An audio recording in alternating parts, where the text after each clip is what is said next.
जी नमस्कार। आज मेरे एक सहकर्मी ने मुझसे पूछा, सर मैं अपने मन को काबू में नहीं कर पाता हूँ। तो आज हमारा विषय यही रहेगा कि मन को काबू में कैसे करें। है ताकत आप में, है ताकत मुझ में, है ताकत किसी में कि मन को काबू में कर लेंगे। आप समंदर से पानी को उलीचने का काम करने जा रहे हैं। आप हिमालय पर्वत को डिगाने का काम करने जा रहे हैं अगर आप यह सोच रहे हैं कि मन को आप काबू में कर लें।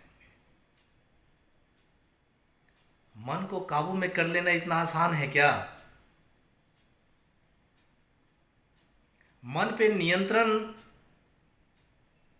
कभी किया ही नहीं जा सकता है। मन को नियंत्रित कभी किया ही नहीं जा सकता है। तो फिर ऐसी कोड़ी कल्पना क्यों? ऐसा बेजा मिथक प्रयास क्यों?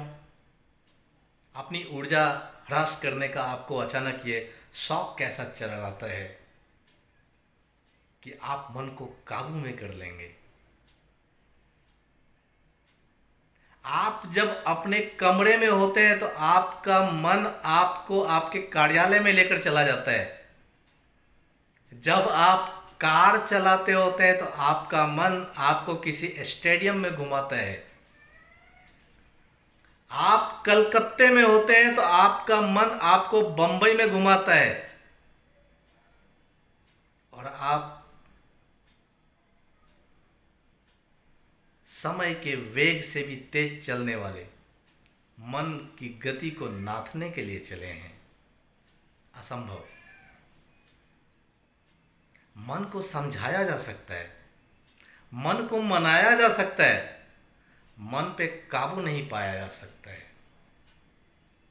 चेतन मन हमेशा कुछ न कुछ आपको बताता रहता है, आपको परेशान किए रहता है। यहां तक कि आपका अवचेतन मन भी आपसे बात करता है, आपको उकसाता है, आपको बहकाता है, बहलाता है, फुसलाता है, समझाता है। आप नींद में सपनों की दुनिया में खोए रहते हैं। उन सपनों में आपका मन आपको कहीं दूर हिमालय की वादियों में घुमाता है, कश्मीर की झील में सैर कराता है, अमेरिका के किसी रेस्टोरेंट में आपको खाना, लंच, डिनर इत्यादि की व्यवस्था करवाता है। ये आपका मन है। इसको आप काबू में कैसे कर लेंगे? इसको आप नियंत्रित कैसे कर लेंगे? हाँ, मैंने बताया, आप अपने मन से बात कर सकते हैं। आप अपने मन से पूछ सकते हैं कि उसने आपको इतना व्यग्र क्यों किया हुआ है। आप अपने मन से वार्तालाप कर सकते हैं कि आखिर क्या बात है, क्या कारण है जिसकी वजह से आपका मन आपको बेचैन किए हुआ है। आपका मन ही आपको आपकी बेचैनी को रोकने का कारण बताएगा, मार्ग बताएगा। मन को नियंत्रित करने की कोशिश मत कीजिए। मन को काबू में रखने की कोशिश मत कीजिए। मन का घोड़ा बड़ी तीव्र गति से दौड़ता है।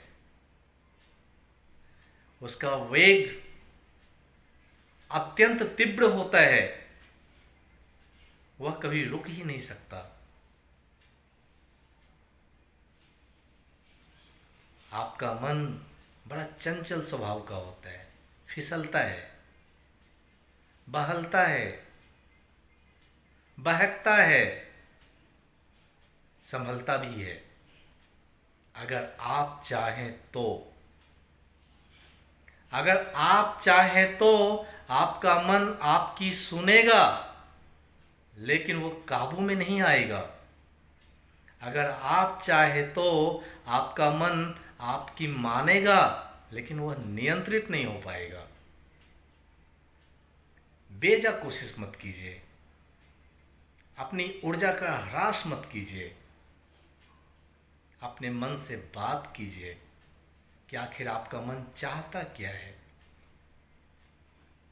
आपका मन आखिर आपसे ही बात करेगा, आपसे ही पूछेगा कि तुम्हें अच्छा चाहिए कि बुरा चाहिए, तुम कुकर्म करना चाहते हो कि सुकर्म करना चाहते हो, तुम दया के मार्ग पर पांव रखना चाहते हो कि क्रूरता की चरम सीमा को पार करना चाहते हो। आपका मन ही आपके फैसले के अनुरूप आपको सही राह बताएगा। आपने अगर मन को नाथने की कोशिश किया, इसका मतलब आप पत्थर पे घास उगाने की बेजा कोशिश में अपनी ऊर्जा का ह्रास कर रहे हैं। अपने मन को नियंत्रित मत कीजिए, अपने मन को स्वच्छंद छोड़िए, स्वच्छंद विचरण करने दीजिए। वह आपसे रुकेगा ही नहीं। मैंने पहले भी कहा, आप रहते हैं कलकत्ते में और आपका मन घूमता है बंबई में। आप खाना खाते हैं घर में, आपका मन घूमता है दफ्तर में। आप चला रहे होते हैं कार और आपके दिमाग में, आपके मन में तरह तरह की कल्पनाएं चलती रहती हैं। आप रोक लेंगे, आप नियंत्रित कर लेंगे? असंभव, हो ही नहीं सकता। तो फिर ऐसी गलती क्यों करें? तो मन से वार्तालाप कीजिए, मन से दोस्ती कीजिए, मन की सुनिए, मन को कहिए, अपने मन को समझाइए। आप अपनी भावनाओं को नियंत्रित नहीं कर सकते। अगर आपने अपनी भावनाओं को नियंत्रण में नहीं रखा तो आप मन को कैसे नियंत्रण में रख लेंगे? तो मन से दोस्ती गांठिए, मन से आप अपना जुड़ाव और मजबूत कीजिए ताकि आपका मन आपको सही मार्ग दिखा सके। धन्यवाद।